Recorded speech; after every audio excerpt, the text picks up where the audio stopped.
Tidak mungkinlah kita berharap ya sepi dari ujian. Seorang mukmin yang sejati pasti akan selalu datang silih berganti ujian itu.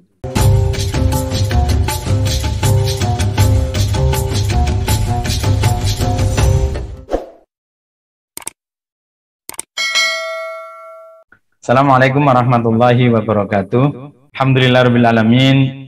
Wa bi nasta'in ala umuri dunya waddin wal udwana illa 'alal zalimin wassalatu wassalamu ala sayyidina Muhammadin wa ala alihi washabihi ajmain amma ba'd. Saya ingin mengawali perbincangan kita ini dengan merenungkan sebuah firman Allah di dalam surat Al-Ankabut yang insya Allah kita semuanya sudah sering mendengarnya dan barangkali kita juga sering mengkajinya, tepatnya di ayat yang kedua dan ayat yang ketiga. Allah berfirman di dalam surat Al-Ankabut ayat 2 ini, A'udzubillahi minasyaitonir rajim.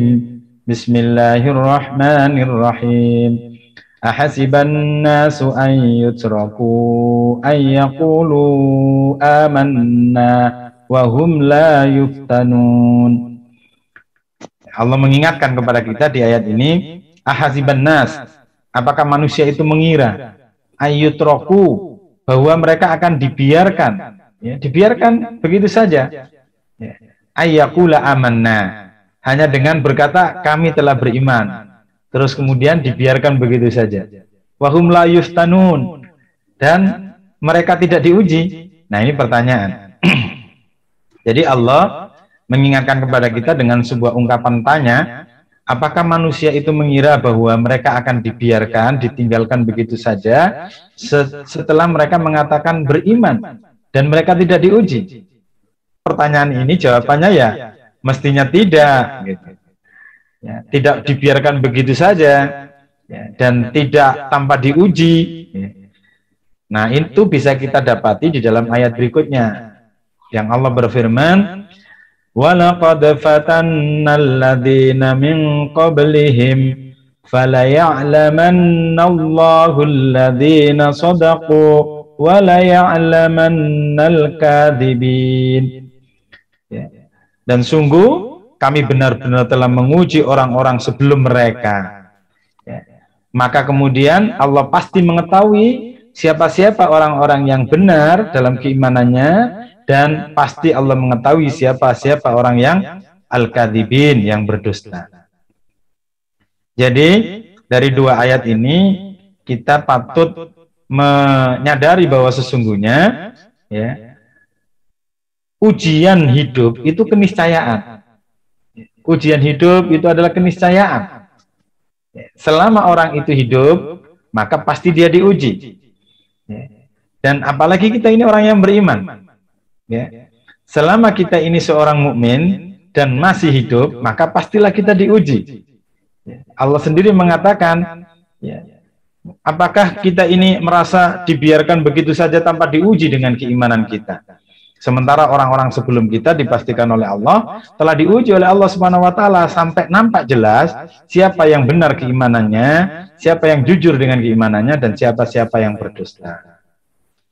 Nah, karenanya maka menjadi penting bagi kita untuk menyadari bahwa kita tidak mungkin menginginkan tidak ada ujian dalam kehidupan ini. Atau dengan kata lain, tidak mungkinlah kita berharap ya sepi dari ujian. Seorang mukmin yang sejati pasti akan selalu datang silih berganti ujian itu. Ujian itu dimensinya banyak. Nah, pertanyaan berikutnya adalah, lalu bagaimana agar kita bisa menghadapi ujian-ujian itu? Disitulah kemudian kita ingat akan pesan baginda Rasulullah SAW dalam sebuah sabdanya yang sangat terkenal. Beliau sampaikan kepada kita, membekali kita. Ya.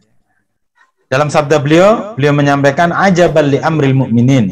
Ya. Sungguh menakjubkan, sungguh luar biasa urusan seorang mukmin itu. Inna amrohu kullahu khair. Ya, sungguh semua urusan dia itu, urusan orang mukmin itu baik saja. Ya. Walaisa dzalika li ahadin illa lil mu'minin. Dan kondisi seperti ini tidak didapati kecuali pada diri orang yang beriman. Ya. Jadi orang beriman itu luar biasa. Apapun yang dia hadapi itu baik bagi dia. In asobat husarra Ya, kalau dia ditimpa dengan kesenangan, ya, ditimpa atau mendapatkan kegembiraan, maka syakaro, ya, dia bersyukur, fakana khairallah, maka dengan syukur itu baik baginya. Wa in asobathu dharra, dan ketika dia ditimpa dengan kesedihan, kesengsaraan, kesusahan, ya, sobaro, maka dia sabar. Fakana khairallah, maka yang demikian ini baik baginya. Artinya apa? Allah melalui Rasulnya memesankan kepada kita ada dua modal yang bisa kita gunakan untuk menghadapi segala macam tantangan, ujian dalam kehidupan kita ini sebagai seorang mukmin. Apa itu? Dua sikap. Sikap syukur dan sikap sabar. Kenapa? Karena di dunia ini ujiannya itu ya dua pasang ini. Jadi di dunia ini, ya, dalam kehidupan kita dua aja yang kita hadapi. Kalau tidak sulit, ya mudah. Ya, kalau tidak sempit, ya lapang. Kalau tidak sedih, ya gembira. Nah, dua-duanya ini ujian dari Allah. Sebagai orang yang beriman, kita akan diuji dengan kegembiraan. Ya, sebagai orang yang beriman, kita diuji dengan kesedihan. Sebagai orang yang beriman, kita diuji dengan kelapangan. Sebagai orang beriman, kita juga diuji dengan kesempitan dan seterusnya. Nah, kita akan mampu menghadapi ujian itu manakala kita punya dua modal. Selalu punya rasa syukur kepada Allah dan selalu memiliki kesabaran. Lalu kemudian Allah menggambarkan melalui sabda Rasulnya juga, agar kita tidak merasa bahwa kita ini tidak punya tantangan. Ya. Ujian itu, ya, adalah sesuatu yang datang kepada kita yang kemudian mempengaruhi kita. Hadis ini diriwayatkan oleh Anas bin Malik. Jadi Rasulullah pernah mengingatkan dalam hadis ini, menyampaikan kepada kita, al-mu'minu baina khamsus sadaid. Orang yang beriman itu selalu berada di antara 5 tantangan. Ya. Nah, jadi jangan sampai kita merasa membayangkan kita ini tidak punya tantangan, tidak punya hambatan, tidak punya rintangan, tidak punya ujian, itu nggak mungkin. Ya, karena ujian itu keniscayaan kita sebagai orang yang hidup, dan ujian itu keniscayaan sebagai orang yang beriman. Dan juga kita jangan membayangkan sepi dari tantangan, karena tantangan itu selalu hadir. Sebagaimana yang dipesankan oleh Rasulullah, al-mu'minu baina khamsus sadaid. Seorang mukmin itu ada di antara 5 tantangan. Yang pertama adalah mu'minu yahsudu. Kita dihadapkan dengan tantangan sesama orang mukmin tapi dengki kepada kita. Artinya apa? Tidak semua orang mukmin itu suka pada kita. Ya, jangankan kita yang begini saja, Rasulullah saja menghadapi itu. Orang-orang yang mengaku mukmin tapi membenci Rasulullah. Ya. Nah, kemudian yang kedua adalah kita dihadapkan dengan fenomena munafik, orang-orang munafik yang membenci. Dan tidak hanya itu. Dilanjutkan dalam hadis ini, kafirun apa? Yuqatiluhu, orang kafir yang memeranginya, orang kafir yang memusuhinya. Ya. Itu fenomena yang sejak dulu sampai hari ini, sejak nabi-nabi sebelum Nabi Muhammad SAW itu terjadi. Semua nabi itu ada musuhnya. Orang-orang yang tidak mengimani nabi itu memusuhi nabi-nabi ini. Nah, Rasulullah mengingatkan kepada kita, kita pun akan menghadapi itu. Orang-orang yang tidak menyukai dengan apa yang kita yakini, itu ada juga yang memusuhi kita. Dan yang berikutnya adalah wa nafsun, dan hawa nafsu yang tunazi'uhu, yang menggeret-geret kita, menyeret-nyeret kita untuk terjerumus kepada menturutkan hawa nafsu. Dan yang terakhir adalah syaitan, yakni setan yang yudilluhu, yang menyesatkan. Ya. Jadi kita ini selalu ada di antara 5 ini. Pertama, kalau kita bertemu dengan orang mukmin, ada saja orang beriman yang hasad dengan kita. Ya. Meskipun kita sudah baik, ya. Jangan sampai kita merasa, oh saya sudah baik, pasti nggak ada musuh. Nggak begitu.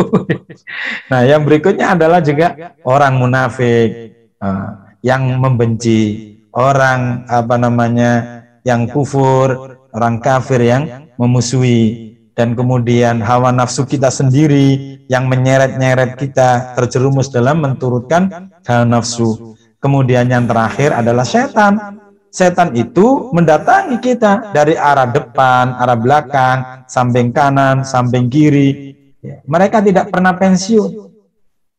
Nah, jadi kita perlu sadari bahwasannya kita ini selalu dihadapkan pada ujian dan tantangan oleh Allah Subhanahu wa taala, karena Allah ingin melihat sejauh mana kita ini benar dalam keimanan kita. Dan kita juga perlu membuktikan bahwa kita memiliki keimanan yang benar di hadapan Allah Subhanahu wa taala. Dan kembali kepada hadis sebelumnya, modalnya dua. Kita harus senantiasa memupuk rasa syukur kepada Allah Subhanahu wa taala, dan kita harus memupuk rasa sabar kita menghadapi segala macam tantangan dan rintangan. Karenanya maka tentu kita tidak boleh lengah dalam kehidupan ini. Jadi karena kita berada dalam lingkungan kehidupan dunia yang selalu mempengaruhi kita seperti tadi, maka kita harus punya tameng. Kita harus punya tameng. Keimanan kita harus selalu diuji oleh Allah Subhanahu wa taala. Maka kita harus memperbaharui iman kita itu, mentajdid iman kita itu. Makanya tidak cukup ketika kita punya pengajian lalu kita merasa sudah selesai. Tidak. Kenapa? Karena tajdidul iman, mengokohkan iman itu tidak cukup hanya dengan pengajian. Pengajian itu sesuatu yang penting untuk kehidupan kita. Tetapi ada hal lain yang harus kita lakukan dalam rangka untuk menguatkan keimanan kita. Bagaimana menguatkan keimanan? Memperbanyak amal ibadah. Al-imanu yazidu wa yanqus, iman itu bertambah dan berkurang. Yazidu bita'ah, bertambahnya dengan ketaatan, wa yanqusu bil maksiyah, berkurangnya dengan kemaksiatan. Maka kita tidak cukup hanya punya komunitas pengajian. Kita harus punya komunitas yang mampu menggerakkan kita untuk bersama-sama fastabiqul khairat, memperbanyak amal-amal ibadah, memproduksi kebaikan-kebaikan. Karena dengan itulah keimanan kita kokoh. Dan ketika keimanan kita ini kokoh, maka ujian apapun yang kita hadapi, insya Allah kesabaran itu hadir di dalam diri kita. Insya Allah syukur itu juga hadir di dalam diri kita. Kenapa? Karena imannya sudah kokoh. Tidak ada ceritanya orang yang bersyukur kalau dia bukan orang beriman. Tidak ada pula orang yang bersabar kalau dia bukan beriman. Karenanya dalam perjalanan hidup ini kita perlu diasah dan diasuh. Tidak cukup diasuh saja tanpa diasah. Diasuh, diberikan pemahaman, diberikan pelajaran, pengertian, tapi juga diasah, dilatih. Bagaimana kita bisa memiliki kebiasaan melakukan amal-amal kebaikan di setiap hari-hari yang kita lalui. Dengan demikian, insya Allah kita akan mampu menghadapi apa yang menjadi ujian kita. Baik ujian dalam sisi keimanan kita, maupun ujian dalam kita mengarungi kehidupan kita sehari-hari. Nah, semoga bermanfaat. Walafu minkum. Assalamualaikum warahmatullahi wabarakatuh.